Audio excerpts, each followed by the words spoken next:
Olá, meus amigos, sejam bem-vindos ao canal Poder das Ideias. Desde já quero agradecer aos inscritos, aos que estão colaborando, participando com o canal, compartilhando os vídeos e nos ajudando. Hoje vamos falar sobre o poder da resiliência, mas antes quero explicar o que é resiliência. É uma palavra emprestada da física, que é quando um determinado corpo sofre uma pressão ou impacto e esse corpo volta ao estado normal, depois de amassado, depois de danificado. Eu vou dar um exemplo para vocês. Eu tenho esse recipiente, eu vou amassar ele. Eu amassei esse recipiente, ele está amassado, dá para ver. Ele voltou ao estado normal, ele foi resiliente. Mas o que eu quero é falar sobre resiliência na nossa vida. O que é uma pessoa resiliente? São considerados resilientes as pessoas que mantêm boa capacidade de recuperação após passarem por dificuldades. Por exemplo, o resiliente seria aquele que, mesmo quando perde o emprego, ou morre um amigo, ou a esposa pede divórcio, ou repete na escola, ainda assim continua sua busca por soluções ou formas de adaptação às novas realidades. E traduzindo ao pé da letra a palavra resiliência, essa palavra vem do latim resilire, que significa recusar, voltar atrás, e na psicologia significa voltar ao estado anterior, como na física também. Mas vamos focar na psicologia. Algumas pessoas percebem que não possuem essa característica, que não são resilientes. Isso é comum, isso é normal. E se abatem com questões que podem ser consideradas até simples por alguns, como, por exemplo, não a convidarem para uma festa, o vizinho não cumprimentou. Isso é resiliência psíquica, você saber lidar com as pessoas, aceitar as pessoas como elas são. Não é porque a pessoa não te cumprimentou hoje, não é porque a pessoa não te convidou que ela não seja uma pessoa reta contigo. Mas vamos aos fatores da resiliência. Administração das emoções, habilidade em se manter sereno diante de um problema. Também se refere à capacidade de usar as pistas de forma a compreender melhor as pessoas. Controle de impulsos, não se deixar levar impulsivamente por emoção. Otimismo, crença de que as coisas podem melhorar.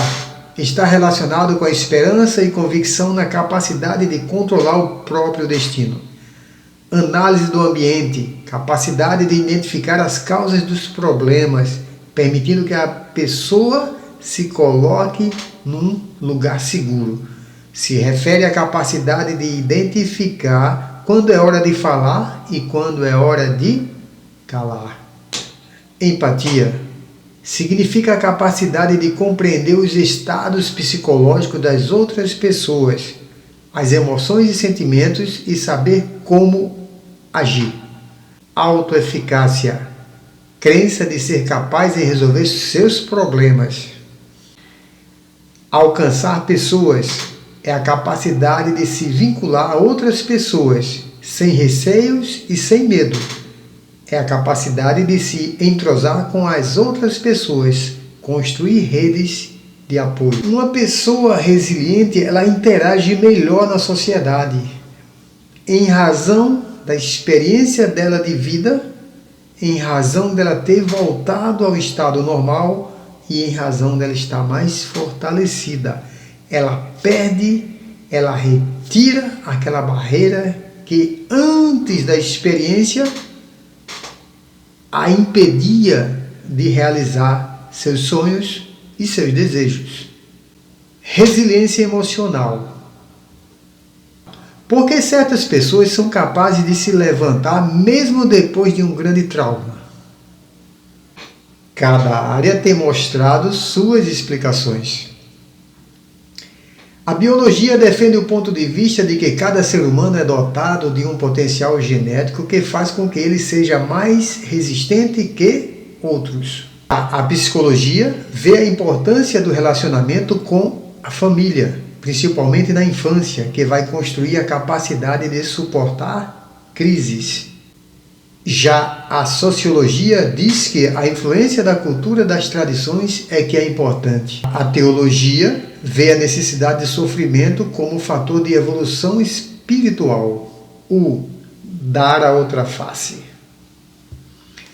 Acredito que o mais importante é que existe um grupo de pessoas, homens, mulheres, crianças, idosos, que conseguem retomar a vida depois da morte de um filho ou a perda de uma parte do seu corpo,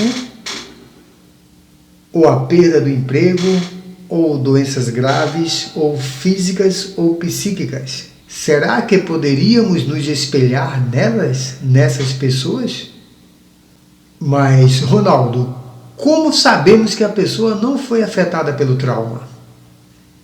Um indicativo seria a manutenção da capacidade de amar, trabalhar e assumir seus direitos e deveres mesmo depois de ter acontecido algo muito ruim.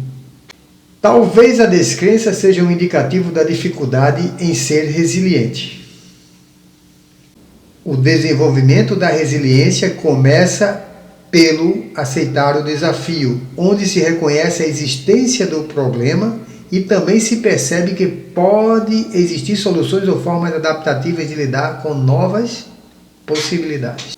Creio que, embora a resiliência seja íntima e pessoal, um dos fatores de maior importância seria o apoio e o acolhimento oferecido por outras pessoas e, quem sabe, também o psicólogo poderia ajudar. Eu acredito que sorrir apenas para fazer as pessoas pensarem que está tudo bem não resolve o problema. Outras pessoas são reativas. Mas algumas formas de reagir também podem não ajudar, como por exemplo, quando são os outros que determinam seu estado de espírito. Talvez resiliência esteja relacionado à não interferência da ação do outro em nosso estado de espírito. A resiliência não é só um traço de caráter hereditário, que você tem ou deixa de ter. Pode ser uma conquista pessoal. Acredito que poderemos crescer mais justamente nos momentos de dificuldade. Mas, Ronaldo, a resiliência pode ser aprendida com o tempo? A ideia da resiliência é que as pessoas, ao invés de se fragilizarem diante de acontecimentos estressantes, consigam meios, mesmo com a ajuda profissional, como, por exemplo, de um psicólogo, para se fortalecerem aprendendo com cada queda, como não se abater tanto na próxima vez. Por quê? Porque já tem a experiência da situação anterior. Assim, a pessoa resiliente, ela usa a experiência como um leme para lhe guiar a uma nova etapa de vida. Agora eu quero explicar para vocês quais as características principais de uma pessoa resiliente. O que é uma pessoa resiliente? Quais os traços que essa pessoa tem? O resiliente, ele olha para frente e não para trás. Busca meios para superar. Não se incomoda em pedir ajuda, mas não pretende ser um super-herói. Pergunta: a resiliência pode ser aprimorada? Acredito que para a maioria das pessoas seja possível, a cada vivência traumática, adquirir um novo conhecimento. Ser resiliente é um passo para a felicidade. Considero um componente valioso da felicidade. Então, ser resiliente talvez não seja algo prejudicial, mas sim algo que veio para ajudar, te ajudar a amadurecer com a cabeça erguida e sempre com um sorriso no rosto. Resiliência também é treino, é prática, é exercício diário. É você saber que as incertezas da vida podem se tornar aventuras e sucesso. Não sabemos ao certo o que vai acontecer, o amanhã não existe, o ontem não existe, o presente está passando, de certa forma não existe. O agora é o momento crucial para você decidir em ser resiliente ou se lamentar das perdas e dos fracassos. Se gostou do conteúdo, compartilhe e dê um like. Muito obrigado. Até o próximo conteúdo, se Deus quiser.